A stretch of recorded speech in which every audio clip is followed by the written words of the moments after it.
والله أخرجكم من بطون أمهاتكم لا تعلمون شيئا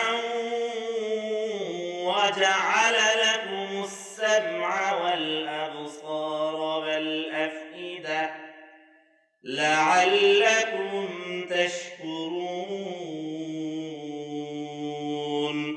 ألم يروا إلى الطير مسخرات في جو السماء ما يمسكهن إلا الله